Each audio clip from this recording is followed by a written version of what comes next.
welcome to Public Forum. The death of a 3-year-old adopted baby, Sherin Matthews, in Texas in the US has made a vast section of people ask the governments to rethink their adoption processes. The child was adopted last year from Mother Teresa Anand Seva Sansthan orphanage in Bihar by Wesley and Simi Matthews, an Indian-American couple living in the US. Her body was discovered in a culvert not far from her home in a Dallas suburb on 22nd October, leading to widespread outrage over why did the couple adopt a child if they were not capable enough to take care of her.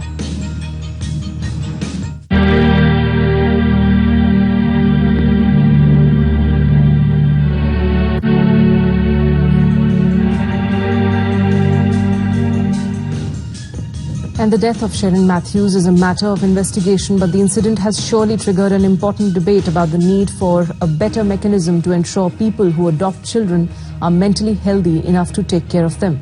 To talk more on the adoption challenges in India and also with other countries about this particular case, I have with me in the studio Colonel Deepak Kumar, who is CEO with Central Adoption Resource Authority, which is in fact a statutory body of the Ministry of Women and Child Development, functions as a nodal agency for the adoption of Indian children and also in case of inter-country adoptions. I'm also joined by Mr. Dushyant Parashar, who is advocate on record, Supreme Court, to talk more on the legal aspects related to this.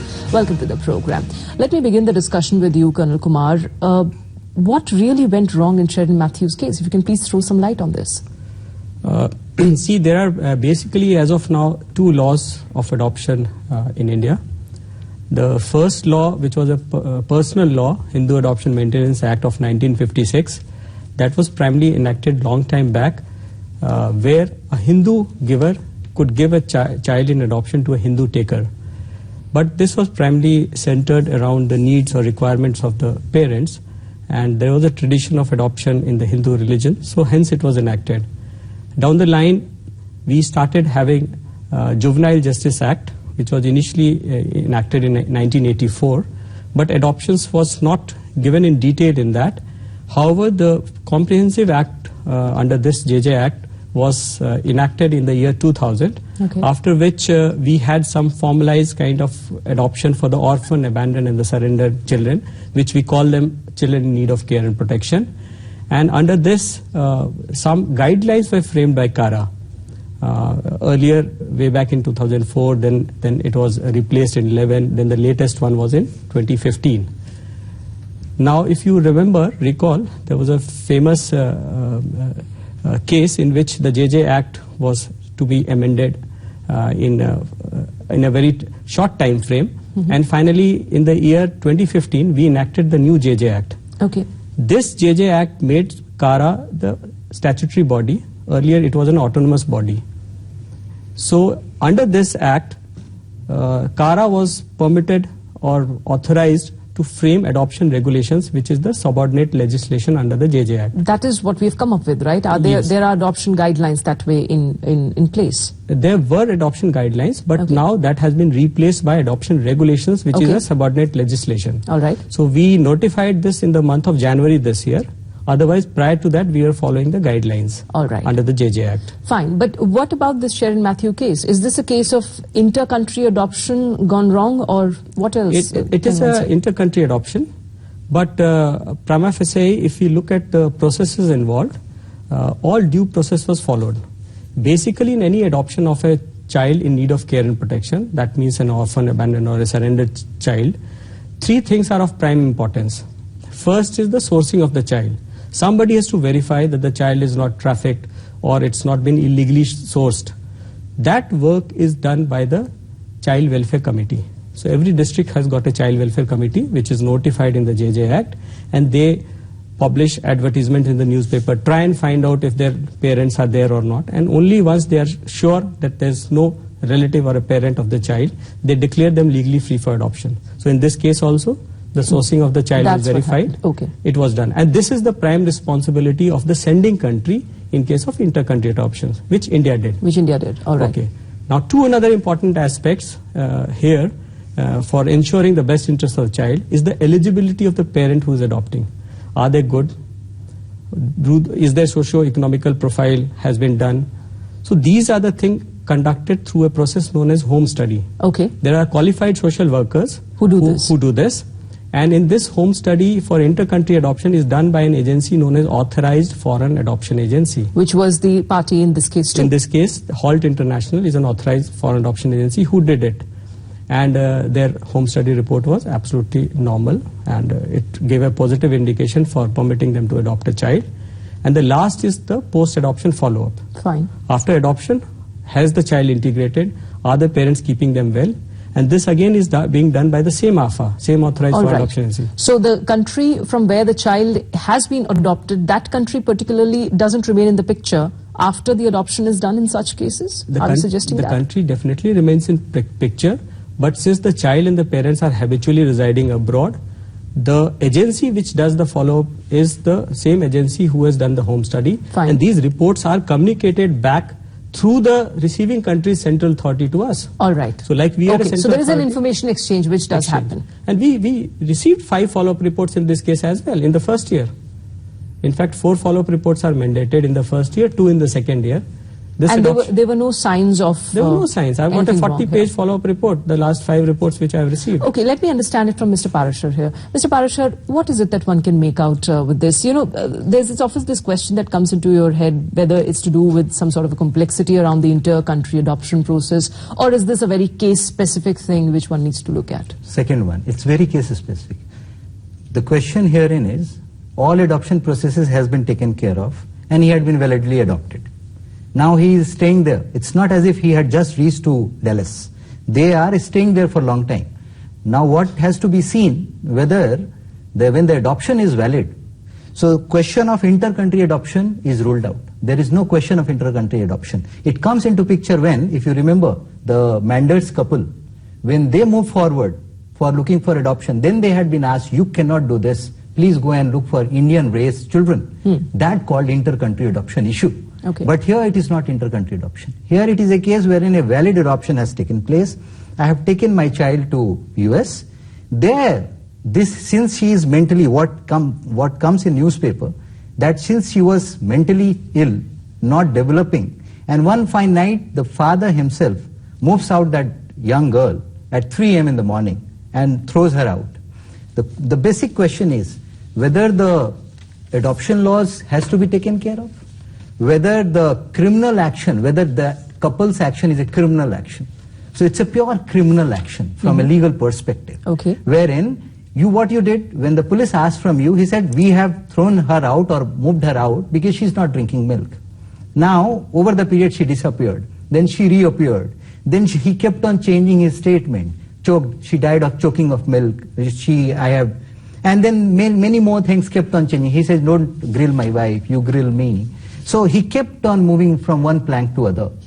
The question from a legal perspective is that it is a case purely wherein mens rea, it's a felony, wherein if you are not able, you have adopted. Now you find it that this girl is suffering from various diseases. So therefore, it's very good to get rid of this girl as soon as possible. So that's what it said, that if he's convicted of life imprisonment, 99 years imprisonment, that's life imprisonment, $1 million fine had already been, bond has been imposed, and he is in now custody.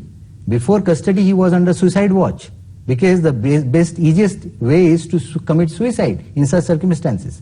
And if you read the newspaper report, it says at the time when the girl was thrown out or he was feeding milk, the wife, who is a registered nurse, she was sleeping. So therefore he came forward and said, don't grill my wife. And that's what police in its report also says. There is no point grilling. So if you see from the perspective, this is a case specific. Okay. Adoption, the inter-country adoption, CARA's role, the role of Government of India, role of Government of US, Texas, Dallas, whatever. All these things are in place. That is not at all a cause of concern here. Here it's a case specific. Here is a case wherein mens rea, wherein your bad intention comes into picture straight away. Okay. And and to examine it, whether you were capable enough or not. Those things, my learned friend said, it has been already taken care of. Right. So it's a pure criminal action So do you from a think legal point of view. probing is not going Probing to be, is required. Is not going to be difficult since Not difficult. Since Colonel Kumar also said that there are this information exchanges which happens between Correct. the various agencies. Correct. And it's all that information reaches the country where the child and it has is been all adopted being from. exchanged. If Dallas police and government of US is going to ask every document from us, which we would be tendering it to the government. Okay. Now the question comes, now after examining all these background, the government has to, or the administration of Dallas has to ensure or to find out whether if at all background check was quite clear, then it's a pure case of criminal action. And I'll tell you why it is background is clear, because the fact remains that she has been adopted, not adopted today.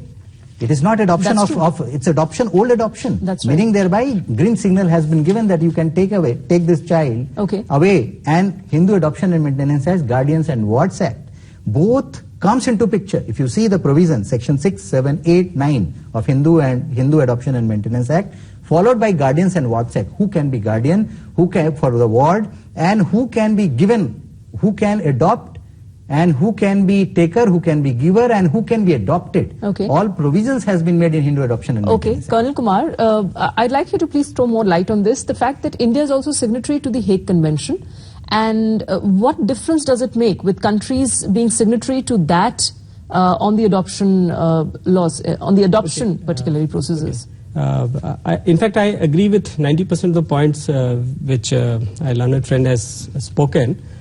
Except for a little bit of clarification I think I should give.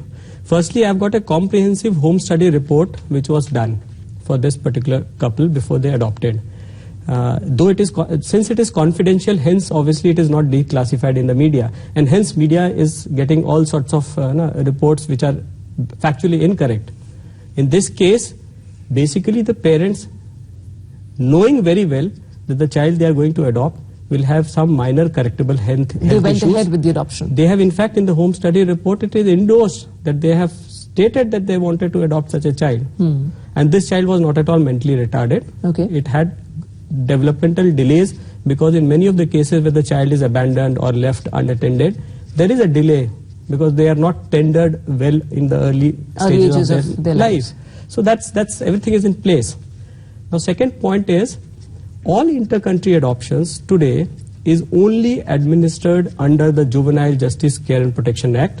Section 56(4) of this act very specifically says that all inter-country adoptions will be done only under the provisions of this act. Hindu Adoption Maintenance Act is for all domestic adoptions.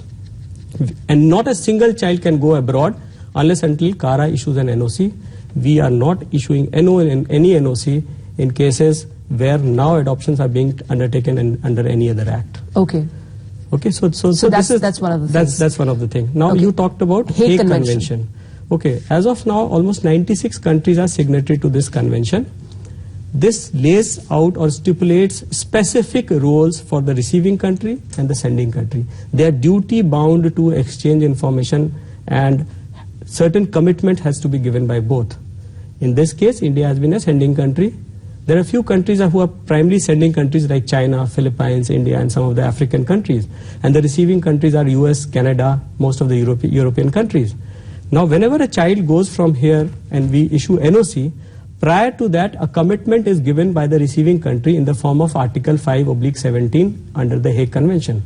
That Article 5/17 stipulates that they will give full rights and duties and responsibilities which is assigned to any citizen in that country to that particular child. They will give them visa, they will give them citizenship, they will look after that child as the child of their own country. And the follow-up reports to the sending country is also pledged in those reports. Okay.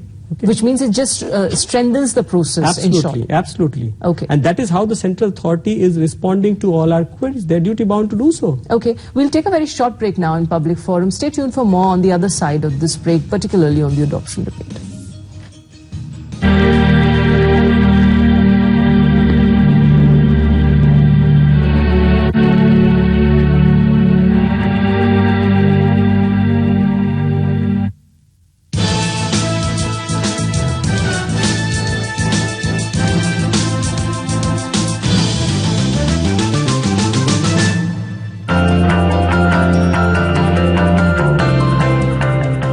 Somewhere, something incredible is waiting to be known. Find the discoveries, inventions, experiments, research, evolution, latest happenings from the world of science. Chase your curiosity in Quest for Wonder.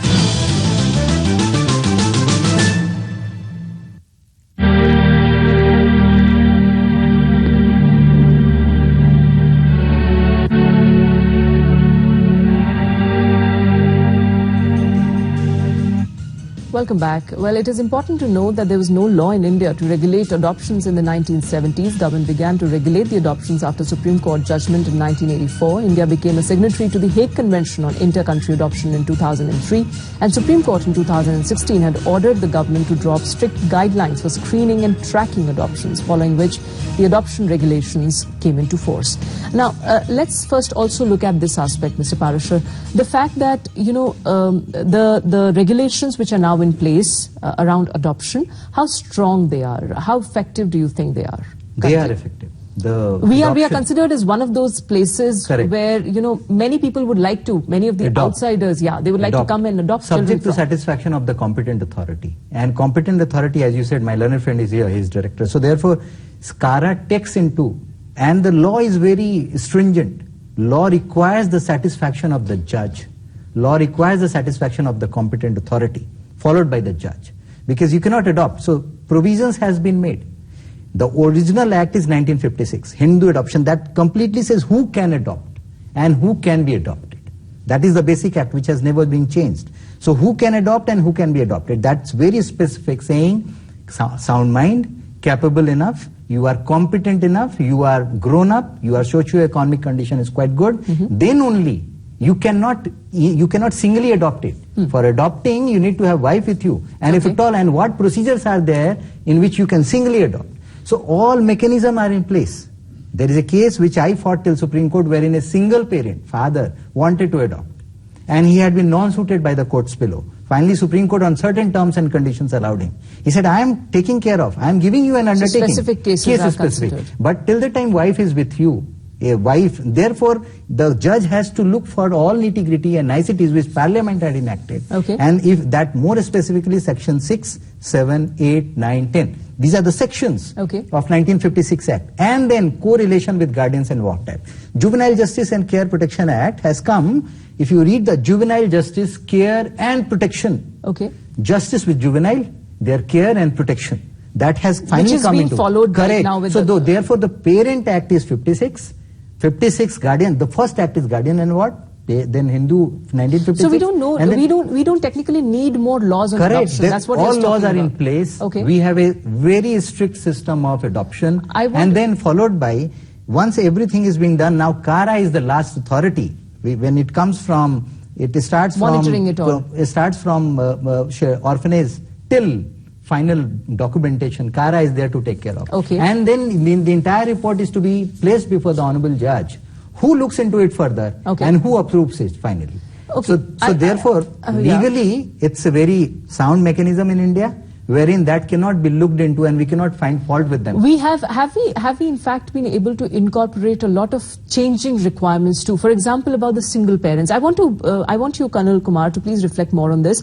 The new regulations. What are the big changes that have been brought into the way adoption processes were?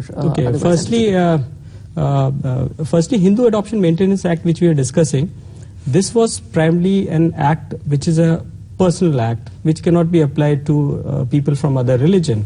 And in that act, the adoption gets concluded just through a deed.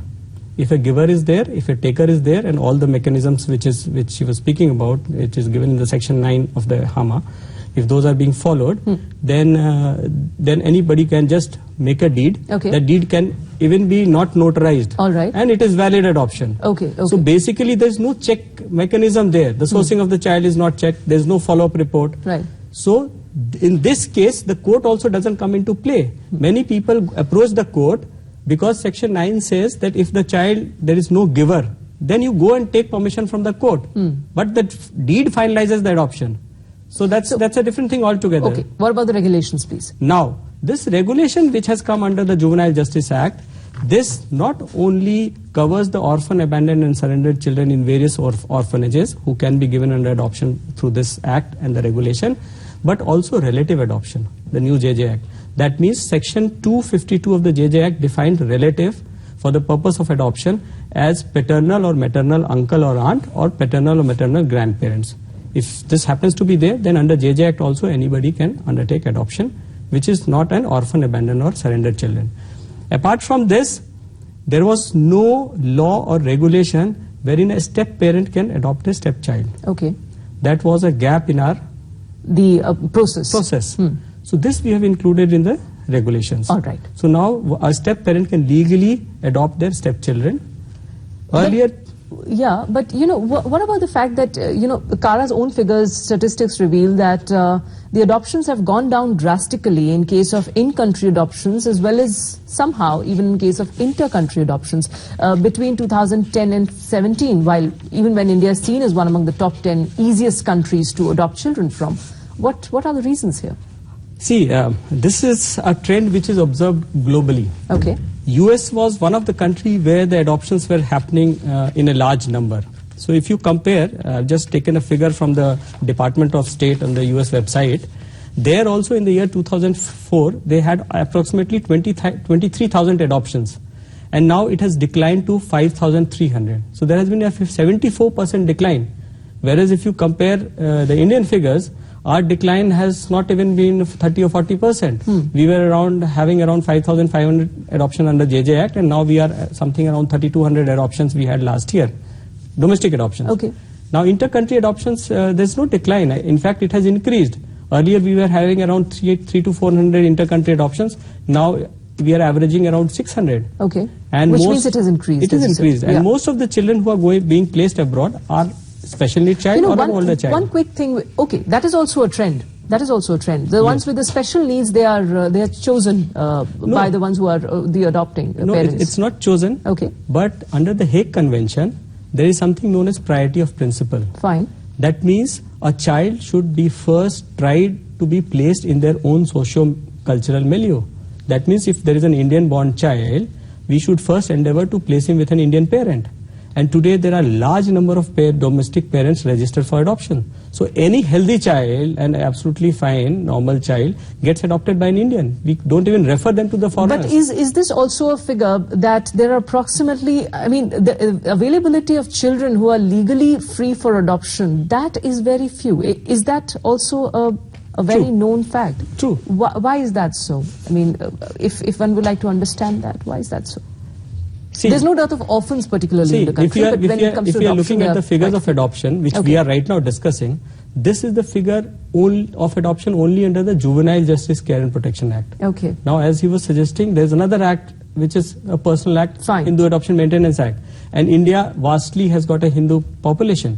So there are thousands of adoptions which is even being undertaken under HAMA. Okay. I'll give you a figure of Delhi itself. We asked the sub-registrars in Delhi, you tell us how many deeds have been registered under HAMA. On an average, one of the sub-registrars said that they have had 45 to 50 in a year. And there are 22 such. What does it say, sir? 45 to 50 adoption deeds have been registered in one of the sub-registrars in Delhi and NCR. And there are 22 such sub-registrars. So if we take an average figure, you will find that in Delhi itself, there are almost 1,000 adoptions being registered under Hindu Adoption Maintenance Act. And to substantiate it, we also took a data from the stamps and the people who sell the stamps here, and they record for the purpose for which they are selling it.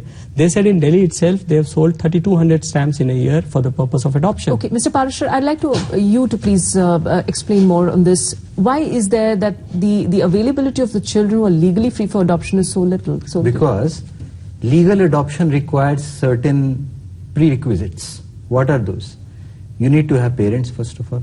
The background of the boy who is going to be adopted has to be on record. That's one. Secondly, the person who is going to adopt him, he has every record of him is available. But the boy who is there available, his background, from whom he had come, is he orphan or has he been thrown out? Or so therefore, legal adoption, legally perfect children to adopt requires the prerequisites. They are first, they are from where this boy has come. So therefore, whosoever is adopting him, if at all he is an orphan, then orphanage will give the certificate saying that he is an orphan of orphanage and he had been rescued from so and so place. And then the courts, then the CARA, competent authority, has to be more cautious in case of adoption of these orphans. Okay. Secondly, when you are adopting somebody who is having some background, some track record, then that track record has to be assimilated with the legal requirements of the country, my country. So suppose if a boy having parents, mother is there, father is not there, or if he's a mother is known, father is not known. Now if he's staying in that orphanage, mother would say, no, I am not permitting. I would come, I am working somewhere. Would be those issues. So, correct. He says, no, I do not have a place. I am a kamwali. So I'll go everywhere, but in evening I'll come and see him there. Let him be there. He need not to be adopted. Then a mentally incompetent family, wherein a competent boy, a boy having sound mind had been blessed with the family. Then the family are compelled to again give it back to the orphanage. So there are case-specific approaches. Small, I think that's one of the major facts are things we there, have to look and at. which we come across in courts. Okay. When we conduct the cases, we find it. Mr. Parashar, I'm so sorry, the time is so limited and it's such a vast subject. Towards the end, I'd like to ask both of you the same question. What kind of reforms would one need when it comes to, the adoption processes in India? What kind of, way forward do you see there should be, Mr. Parashar?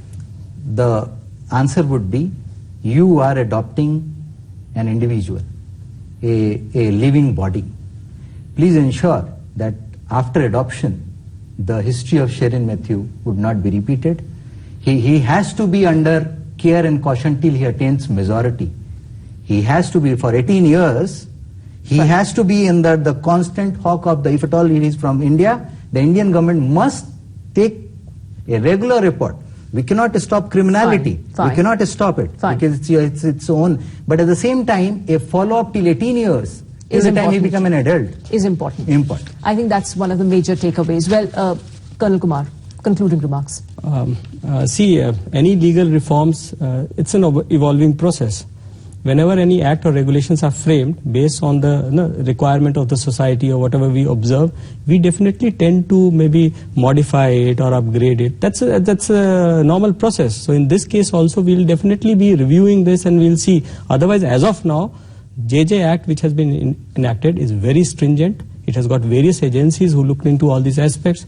What he was talking about, the sourcing of the child, this is a one body known as Child Welfare Committee, which is there in each district, is empowered to verify all this, and then only they give the child a certificate that he's declared legally free for adoption. That's what we are following. And why the figures are less? Yes, less number of children are coming. There are thousands of childcare institutions in India which are not registered. Supreme Court has passed a judgment in the month of May this year that all of them will get registered by end of this year. So we hope once they get registered, these will be linked to our adoption agencies. And it will pick up. And it will pick up. So one understands that this whole process is an evolving process and there are changes which, according to the change of times, will have to be incorporated even in the processes, the framework. Thank you very much, gentlemen, for joining me in this program. Well, despite the safeguards, not all adoptive children stay safe, as Sherrin's death shows. It is important to learn lessons and take corrective measures before it's too late. That's all for now in Public Forum. Thanks for watching. Goodbye.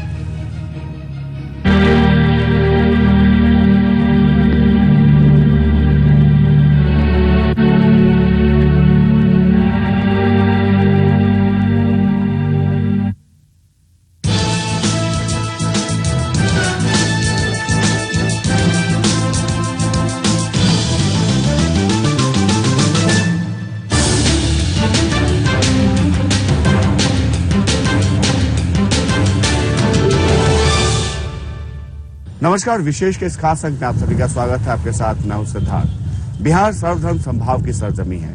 यहाँ सभी धर्मों और परंपराओं को फलने फूलने का भरपूर अवसर मिला।